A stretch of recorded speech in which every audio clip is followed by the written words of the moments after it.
എന്ന് പറഞ്ഞാൽ അല്ലിമു ഔലാദക്കും അസ്സുന്നത വൽ ജമാഅ. ഇമാം ഖുശൈരി തങ്ങളുടെ തഫ്സീറിൽ കാണാം, നിങ്ങളെ മക്കളെ സുന്നത്ത് ജമാഅത്ത് പഠിപ്പിക്കണം. നിങ്ങളെ മക്കളെ നിങ്ങൾ സുന്നത്ത് ജമാഅത്ത് പഠിപ്പിക്കണം. മക്കളെ സുന്നത്ത് ജമാഅത്ത് പഠിപ്പിച്ചിട്ടില്ലെങ്കിൽ ആ മക്കൾ നമുക്കെതിരായി സാക്ഷി നിൽക്കും. അല്ലിമു ഔലാദക്കും സുനന റസൂലി സ്വല്ലല്ലാഹു അലൈഹി വസല്ലം വശറാഇഹൽ ഇസ്ലാം. ഈ ആയത്തിൽ ഇബ്നു അബ്ബാസ് റളിയല്ലാഹു അൻഹുമാ അങ്ങനെയാണ് വിശദീകരണം നൽകുന്നത്. ദീൻ മക്കളെ പഠിപ്പിച്ചാലേ മക്കൾ നരകത്തിൽ നിന്ന് രക്ഷപ്പെടുള്ളൂ. ഇല്ലെങ്കിൽ ഒരാൾ മുജാഹിദ് ആവുക, ജമാഅത്ത് ഇസ്ലാമി ആവുക എന്നൊക്കെ പറഞ്ഞാൽ അതിന്റെ അർത്ഥം എന്നാ? അയാൾ വലിയ സാഹിത്യകാരനാവുക, ബോട്ടണി അധ്യാപകനാവുക എന്നല്ല. പിന്നെ എന്താ അതിന്റെ അർത്ഥം എന്നറിയാം? മൂപ്പരുടെ ഉപ്പ മരണപ്പെടുന്ന സമയത്ത് മൂപ്പര് അബുദാബിയിലെ ഷാർജയിലെ റാസൽ ഖൈമയിലെ ഫുജൈറയിലേക്ക് ഉള്ളത്. അർജന്റ് ഫ്ലൈറ്റ് ടിക്കറ്റ് എടുത്തിട്ട് നാട്ടിൽ പോന്നിട്ട് എന്റെ ഉപ്പയും അപകടത്തിൽ മരിച്ചല്ലോ റബ്ബേ, 5 കൊല്ലം എന്റെ ഉപ്പാനും ഞാൻ കാണാത്തത്. ഇയാൾ ഇങ്ങനെ പൊട്ടി എന്റെ ഉപ്പാക്കും നീ ദ്വാരക്കാൻ പറ്റില്ല അല്ലേ, ഞാൻ ജമാഅത്ത് ഇസ്ലാമില്ലല്ലേ. ഇതാണ് ഇതിന്റെ അർത്ഥം. സ്വന്തം ഉപ്പാക്കുമാക്കും ദ്വാരക്കാൻ പറ്റൂല എന്നാണ് അയാൾ വഹാബിയായി എന്ന് പറയുന്നതിന്റെ അർത്ഥം. അല്ലാണ്ട് വലിയ സാഹിത്യകാരനായി എന്നല്ല കേട്ടോ, അങ്ങനെ മനസ്സിലാക്കരുത്. അയാൾ പൊട്ടിക്കണ്ട എന്റെ ഉപ്പയും ഇത്ര കഷ്ടപ്പെട്ടിട്ടാണ് എന്നെ വളർത്തിയ റബ്ബേ, എന്റെ ഉപ്പാനെ നീ നരകത്ത് ദ്വാരക്കാൻ പറ്റില്ല എന്നല്ലേ. ഇതാണ് ഇതിന്റെ അർത്ഥം. മഹാസംഭവമായിട്ടൊന്നും കണ്ട. സ്വന്തം ഉപ്പാക്കും ഏറ്റവും പ്രതിസന്ധി ഘട്ടം വന്നിട്ട് ദ്വാ ചെയ്യാൻ പാടില്ലാത്ത ഖൗമിന്റെ പേരാണ് വഹാബികൾ. വെറുതെ ആലോചിച്ച് നോക്കി. ഒരാള് ജ്യേഷ്ഠനും അനുജനും, ഒരാൾ സുന്നി മറ്റേയാൾ വഹാബി. എന്തോ ഒരു സാഹചര്യത്തിൽ പെട്ടുപോയി, ഏതൊരു ക്ലിപ്പാറ്റം കേട്ടിട്ട്. അങ്ങനെ രണ്ടാൾ വൈക്ക് പോയി. പിന്നെ ഏതൊരു ഫാമിലി മീറ്റിനോ അല്ലെങ്കിൽ സ്കൂൾ +2 ഗെറ്റ് ടുഗദറിനോ കണ്ടു. 10-65 വയസ്സ് കാലത്ത് വയസ്സായി രണ്ടാളും. ഒരാൾ തൊപ്പിയിലിട്ടിട്ട് ഏതോ സിയാറത്തിനായിട്ട് പോകാൻ നിൽക്കുന്ന ഈ ഫാമിലി മീറ്റ് കഴിഞ്ഞ ഉടനെ മറ്റേ ആള് തൊപ്പി എന്തായാലും ഉണ്ടാവില്ലല്ലോ.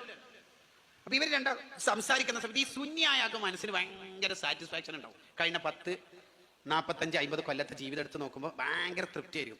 എന്തൊക്കെ എൻ്റെ കഴിഞ്ഞ കാലങ്ങളിലെ ജീവിതം.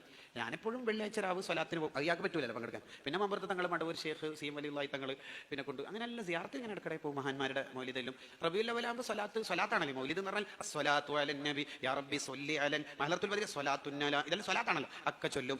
പിന്നെ എന്ന് പറഞ്ഞാൽ മരണപ്പെട്ടു പോയവരുടെ പേരിൽ ഭക്ഷണം കൊടുക്കും, യാസീനോതും. ബറാത്തിന് 3 യാസീന്, ദുഖാൻ, ഇതൊന്നും ഇയാക്കില്ലട്ടാ. നോമ്പ്, മേറാജിന്റെ നോമ്പ്, ബറാത്തിന്റെ നോമ്പ്. പിന്നെ എന്താണോ എൻ്റെ ഉപ്പാപ്പി ഉമ്മാമി പാരമ്പര്യ മോമിനികൾ എന്താണോ ചെയ്തത് അതൊക്കെ ഞാൻ എൻ്റെ ജീവിതത്തിൽ ചെയ്ത് പോരും. നല്ല റാഹത്തുണ്ട്, ജീവിതത്തിനൊരു സുഖം. നീ എങ്ങനെയുണ്ട് 10-45 എൻ്റെ ജീവിതം എന്താ? ഞാനെന്ന് വെച്ചാൽ കുറേ ആളാ കാഫിറായ മുശ്രിക്കായ കാഫിറാണ് മുശ്രിക്കാണെന്ന് പറഞ്ഞില്ല. ഒരു കാഫിറായ മനുഷ്യനെ തന്നെ കാഫിറായെന്ന് വിളിക്കാൻ പാടില്ല.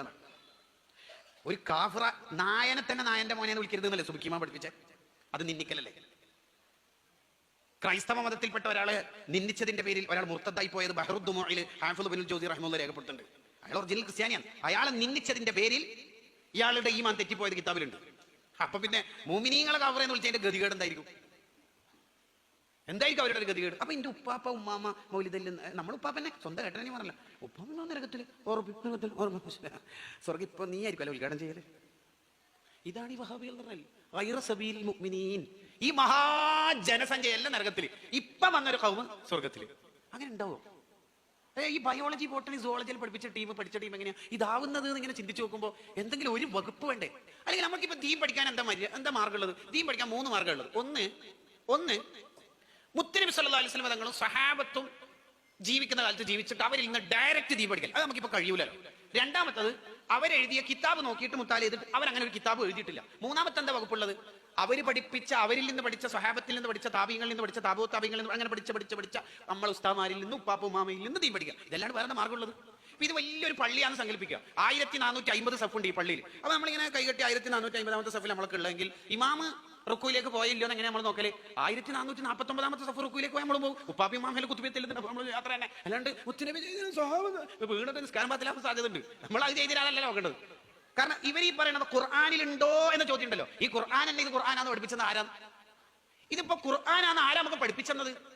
അതിന്റെ പുറത്ത് ഖുർആൻ എന്ന് എഴുതിയോണ്ടാണോ? അങ്ങനെയെങ്കിൽ ഇവന്റെ പനിയനെ വെച്ചിട്ട് അവന്റെ പുറത്ത് ഖുർആൻ എഴുതി ഖുർആനാവും. പുറത്ത് ഖുർആൻ എഴുതില്ല മാനദണ്ഡം. ഇത് ഖുർആനാന്ന് പഠിപ്പിച്ച നമ്മളെ മുൻഗാമികളല്ലേ? കേരളത്തിലുള്ള മുസ്ലിയാക്കന്മാർ ദീനിൽ തെളിവല്ലാത്തതുപോലെ സ്വഹാബത്തും ദീനിൽ തെളിവല്ലാന്ന് എഴുതി വെച്ചവരെ വഹാബികൾ. അപ്പോൾ നമ്മളെ മക്കൾക്ക് അല്ലിമു ഔലാദക്കും അസ്സുന്നത വൽ ജമാഅ.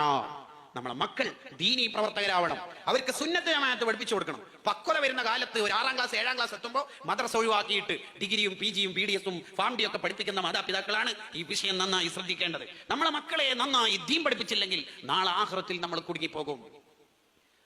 മഹാനായ സയ്യിദുനാ അബൂബക്കർ സിദ്ദീഖ് റളിയല്ലാഹു അൻഹു